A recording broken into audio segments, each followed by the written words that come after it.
Taste the Daily. விலையில்லா வேஷ்டி சேலை மற்றும் மாணவர்களுக்கான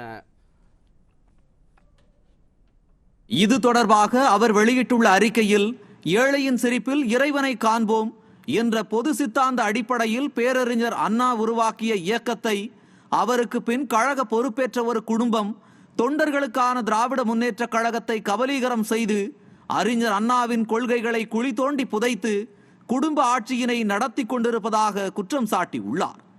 தமிழக நெசவாளர்கள் நெசவு தொழிலை தொய்வில்லாமல் செய்து வர ஏதுவாகவும் பொதுமக்களுக்கு விலையில்லா வேட்டி சேலை வழங்கும் திட்டத்தையும் அரசு மற்றும் அரசு உதவி பெறும் பள்ளிகளில் மாணவர்கள் ஏற்றத்தாழ்வின்றி ஒரே மாதிரியான சீருடை அணிய வேண்டும் என்பதற்காக ஆண்டுதோறும் விலையில்லா 4 செட் சீருடைகள் வழங்கும் திட்டத்தையும் அதிமுக ஆட்சி காலங்களில் செம்மையாகவும் முழுமையாகவும் செயல்படுத்தப்பட்டு வந்ததாக குறிப்பிட்டுள்ளார்.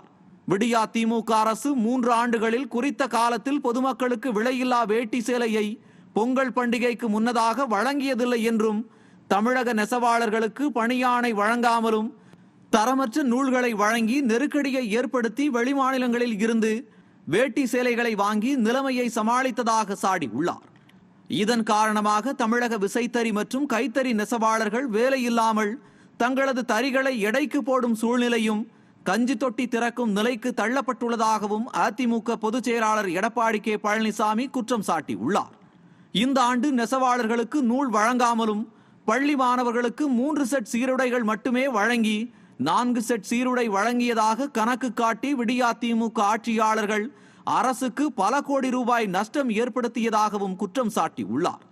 எனவே பள்ளி மாணவர்களுக்கு 4 செட் சீருடைகளை உடனடியாக வழங்கவும், விலையில்லா வேட்டி சேலையை பொதுமக்களுக்கு பண்டிகை காலங்களில் குறித்த நேரத்தில் வழங்கிடவும் விடியா திமுக அரசுக்கு அதிமுக பொதுச் செயலாளர் எடப்பாடி கே பழனிசாமி வலியுறுத்தியுள்ளார்.